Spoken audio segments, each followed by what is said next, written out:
Ya, kita berdoa untuk firman Tuhan. Ya Tuhan, kami bersyukur karena malam ini malam persiapan para pelayan Tuhan untuk pelayanan satu minggu yang akan datang.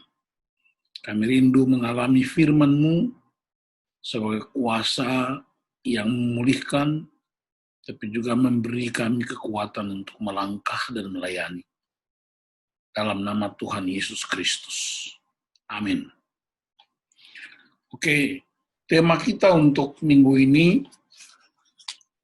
ialah nasihat untuk mengampuni. Dari Matius 18 ayat 21 sampai 35. Tetapi malam ini, malam persiapan, saya akan baca dari Matius 6 ayat 14, Matius 6 ayat 14 dan 15.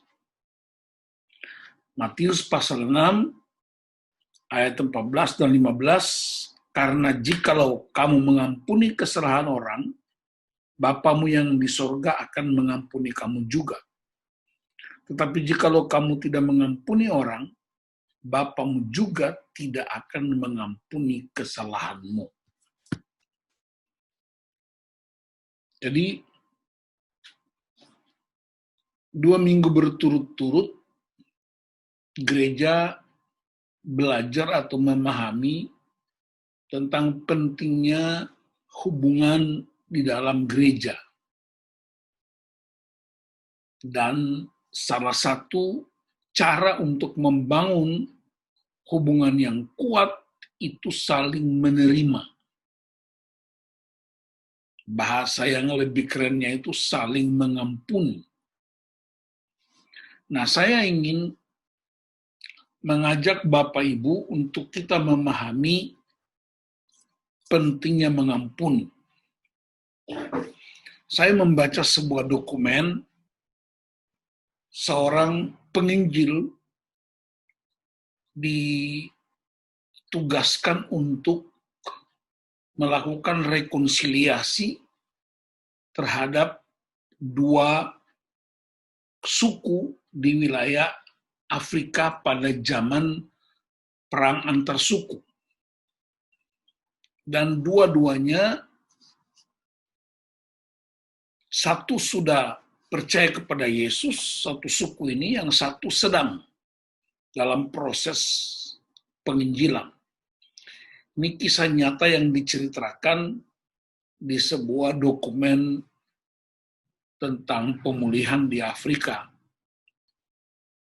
Lalu penginjil itu membawa mereka dibatasi oleh sebuah aliran sungai. Dan itu perangnya sudah berlarut-larut. Cukup lama perang itu. Dan cara yang efektif hanyalah saling menerima kembali, saling mengampuni. Lalu begitu tiba di perbatasan hendak melakukan rekonsiliasi, penginjil itu memanggil pemimpin-pemimpin suku itu ke depan, lalu mengajak mereka berdoa. Intinya, hakikatnya, sebenarnya mereka belum mau berdamai. Tetapi demi dan atas nama kelangsungan suku, demi dan atas nama perdamaian, mereka harus lakukan. Lalu penginjil itu mengajak mereka berdoa, dan doanya itu doa Bapa kami. Lalu mereka mulai berdoa, Bapa kami yang di sorga, dikuduskanlah namamu, datanglah kerajaanmu, jadilah kehendakmu di bumi seperti di sorga, dan seterusnya. Dan mereka sampai di kalimat ampunilah mereka. Mereka nggak bisa ucapkan. Ampunilah kesalahan mereka seperti kami juga. Nah, sampai di situ berhenti. Mereka nggak mau lanjutkan. Lalu penginjil itu minta doa lagi. Doa Bapa kami. Sampai di ampunilah kami akan kesalahan kami, seperti kami juga mengampuni, berhenti lagi di situ. Sampai beberapa kali, tiba-tiba semua pemimpin suku itu berlutut. Mereka menangis. Jadi penginjil itu tidak menghotbain mereka, tidak memberi pidato, sambutan, tapi hanya minta mereka untuk membaca doa Bapa kami dengan kalimat ini. Nah, seringkali saya renungkan ketika kita mengucapkan doa Bapa kami di gereja, kita mungkin sedang menyimpan kesalahan orang, kita mungkin sedang kesal sama orang, tapi kita begitu lancar mengucapkan doa Bapa kami itu. Sampai di kalimat, dan ampunilah kami akan kesalahan kami, seperti kami juga mengampuni orang yang bersalah kepada kami. Benar enggak? Sehingga doa Bapa kami telah kehilangan kuasanya. Karena kita ucapkan sebagai sebuah doa saja. Padahal di situ ada kuasa yang hebat sekali. Itu sebabnya ayat 14 setelah doa Bapa kami, Yesus bilang, karena jikalau kamu mengampuni kesalahan orang, Bapamu yang di sorga akan mengampuni kamu juga. Tetapi jikalau kamu tidak mengampuni orang, Bapamu juga tidak akan mengampuni kesalahanmu. Jadi Bapak Ibu perhatikan doa Bapa kami itu.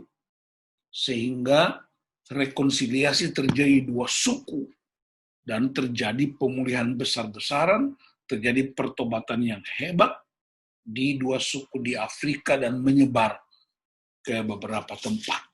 Hanya dengan cara mengucapkan doa Bapa kami ketika sampai di kalimat, dan ampunilah kami akan kesalahan kami.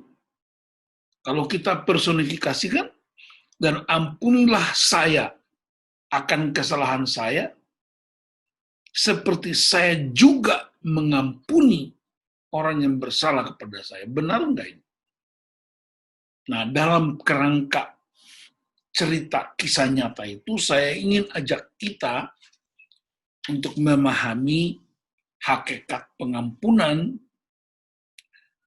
menurut beberapa teks Alkitab yang bisa menjadi tidak sekedar pengetahuan, tapi benar-benar dia menjadi sebuah kuasa. Yang pertama, apa artinya mengampuni? Mengampuni itu artinya melepaskan ikatan. Saya ulangi, mengampuni artinya melepaskan ikatan. Ikatan apa? Kesalahan orang terhadap kita. Kesalahan orang itu terhadap saya, itu mengikat saya. Dan saya akan kemanapun terus terikat dengan kesalahan orang itu. Nanti saya tunjukin ayat. Kalau kita bergaul karib dengan seseorang, tiba-tiba dia nyakiti kita, dan dia sudah pergi jauh ke tempat lain, dia mungkin sudah berkeluarga, sudah bekerja, dia tidak ingat apa-apa lagi. Tapi kita masih simpan kesalahan dia. Kita masih ingat kesalahan dia, itu yang disebut mengikat. Kita terikat di situ. Akibatnya apa? Muncullah yang disebut parataksis. Apa itu? Yaitu ketika kita melihat orang lain mirip orang itu, muncul ingatan kita tentang orang itu. Kalau orang itu punya suku tertentu, ketika kita ketemu suku tertentu yang sama dengan suku orang itu, kita ingat lagi. Ketika dia menjadi seseorang, katakanlah dia seorang pendeta, Dan ketika kita ketemu seorang pendeta, kita ingat lagi. Itu yang disebut mengikat kita. Sehingga orang itu bebas, tapi kita sendiri terikat dengan kesalahan orang itu. Saya punya pengalaman waktu melayani sebuah camp di Jayapura. Saya baru tiba dan hari itu saya sampaikan sesi tentang pengampunan. Jadi waktu saya sedang kasih firman, ada satu pria yang matanya tertuju ke saya terus, tapi wajahnya itu, matanya itu penuh kebencian. Tapi saya mengerti. Terus setelah selesai, saya altar call, saya doakan, lalu dia nggak maju, dia cuma duduk di tempat. Saya doakan dia. Setelah itu saya tanya, kenapa kamu memandang saya seperti itu? Dia sambil nangis dan dia cerita. Dia bilang, Pak, saya orang Jawa, kami tinggal di Malang. Dan saya pindah ke Jayapura untuk mencari pekerjaan, karena orang tua saya bangkrut. Kenapa mereka bangkrut? Karena kami ditipu oleh seseorang yang saya lihat wajahnya mirip Bapak. Waktu Bapak masuk ke ruangan acara ini, saya tiba-tiba seperti gemetar. Wah, ini jangan-jangan orang ini sudah jadi pendeta. Dan selama Bapak khotbah saya sakit sekali. Karena melihat Bapak itu seperti orang yang pernah membuat keluarga saya bangkrut. Tapi kemudian saya ingat ternyata bukan. Jadi saudara-saudara bisa bayangkan Bapak, itu katanya peristiwanya sudah hampir 20 tahun lalu. Keluarganya bangkrut karena orang itu menipu orang tuanya, bahwa lalu mereka jual sawah, jual hewan, tapi ternyata orang yang menipu itu nggak pernah kembali. Jadi itu yang disebut kesalahan orang itu mengikat dia. Nah, bagaimana cara menyelesaikan itu? Kita lihat Amsal 6 ayat 1-3. Amsal pasal 6 ayat 1-3. Bagaimana cara mengatasi keterikatan terhadap kesalahan orang?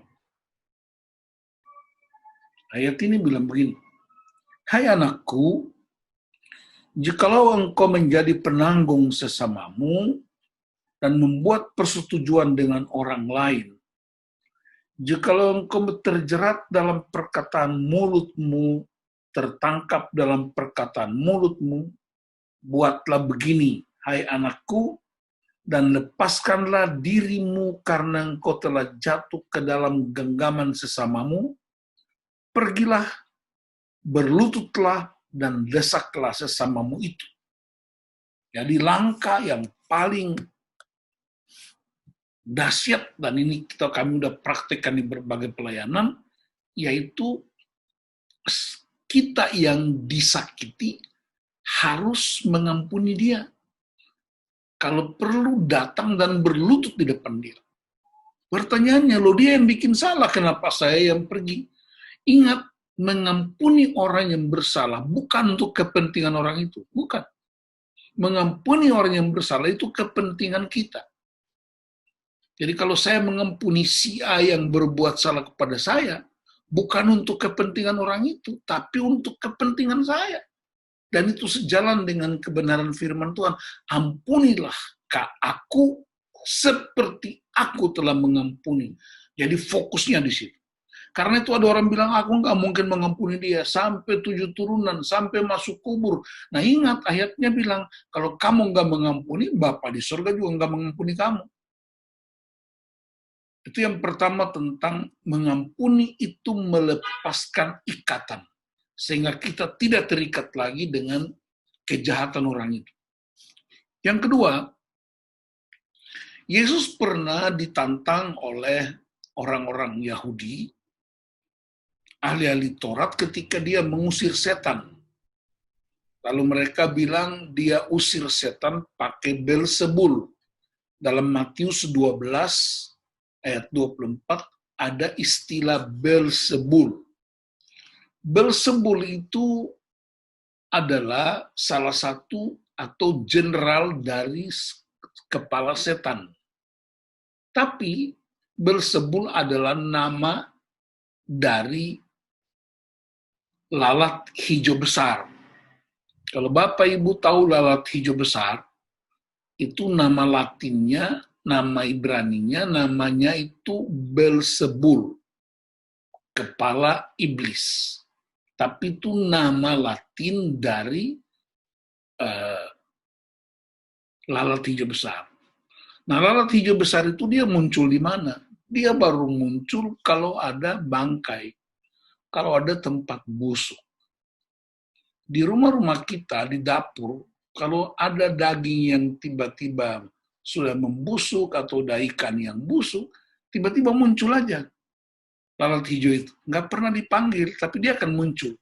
Tapi begitu kita singkirkan daging busuk itu, lalat hijau itu akan hilang sendiri. Nah, itu artinya orang yang luka, itu kalau nggak ditutup lukanya, maka akan digerogoti oleh iblis. Jadi mengampuni di sini artinya tutup luka.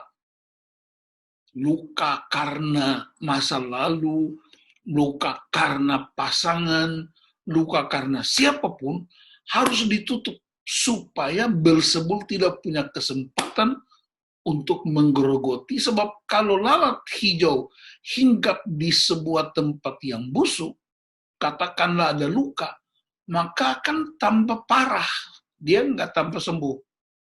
Itu sebabnya perhatikan orang luka, kalau dia nggak sembuh, dia akan cenderung melukai orang lain, karena Belzebul itu nggak pernah berhenti. Jadi di sini mengampuni artinya tutup luka. Karena itu memang orang mesti tutup luka.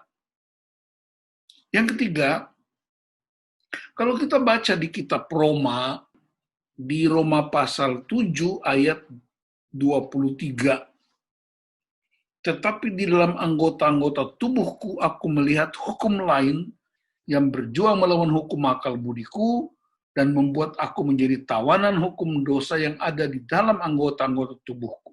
Perhatikan ayat 24, aku manusia celaka. Siapakah yang akan melepaskan aku dari tubuh maut ini? Syukur kepada Allah oleh Yesus Kristus Tuhan kita. Jadi dengan akal budiku aku melayani hukum Allah, tetapi dengan tubuh insaniku aku melayani hukum dosa. Ini pengalaman Paulus melihat kenyataan di Kekaisaran Romawi. Kekaisaran Romawi itu, kaisar itu juga dipanggil Lord, atau Tuan, atau Tuhan. Jadi, kalau siapa yang percaya kepada Yesus sebagai Tuhan, dia menghina kaisar. Hukumannya mati. Cara menghukumnya macam-macam cara. Ada yang dilemparkan ke dalam stadion, berkelahi dengan binatang buas. Sehingga perhatikan di doa Bapa kami, para ahli menyebutnya di bagian terakhir, di dalam kurung, karena engkau yang mempunyai kerajaan dan kuasa dan kemuliaan, itu dikatakan bukan ucapan Yesus. Di ayat itu aja, bagian itu. Itu ucapan para martir yang menghadapi hukuman-hukuman berat pada waktu itu. Jadi, Bapak, Ibu-Ibu perhatikan, orang yang dihukum karena percaya kepada Yesus di kerajaan Romawi, itu orang-orang yang melawan kekaisaran, dan cara menghukumnya ada yang dikasih masuk ke ruang gas, beracun, ada yang digantung, ada yang disalibkan kepala terbalik, ada yang dimasukkan ke dalam penggorengan minyak yang panas. Tapi ada satu yang paling menarik, ialah orang diikat mayat di tubuhnya. Jadi orang itu seperti ini, dia berjalan lalu ditanya, kamu percaya Yesus atau menyangkal Yesus? Kalau percaya Yesus, maka diikat mayat di tubuhnya. Mayat yang disimpan di tempat penyimpanan. Lalu orang itu disuruh berjalan keliling kota. Bisa 1 hari, bisa 2 hari. Kalau dia nggak bertobat, dia nggak mau mengakui kaisar, tetap begitu. Nah, bayangkan kalau mayat itu tempel ke tubuh orang itu, maka hari pertama mayatnya udah mulai membusuk, akan keluar belatung, dan orang ini disiksa oleh belatung itu, oleh bau mayat itu. Nah, dalam konteks itulah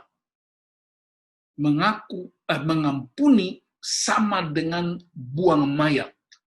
Jika tidak, maka kita akan bawa bau mayat itu ke rumah. Kita akan bawa ke gereja.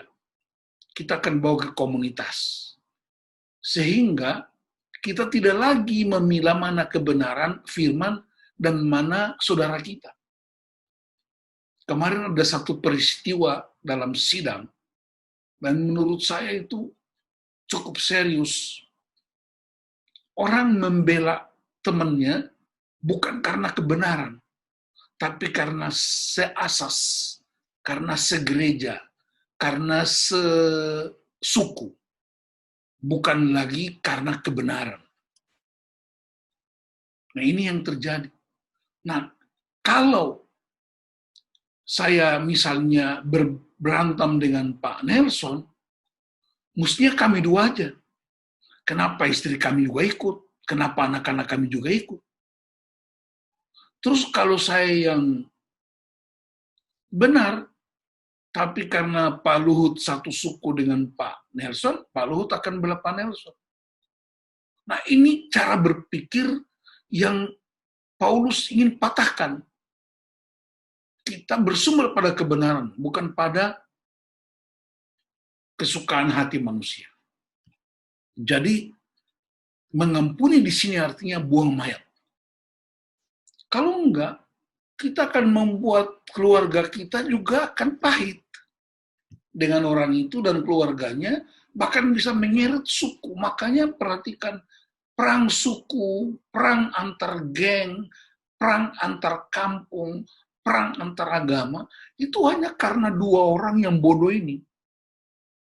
Yang mestinya 2 orang ini saja yang menanggung akibatnya, tapi ketarik semua.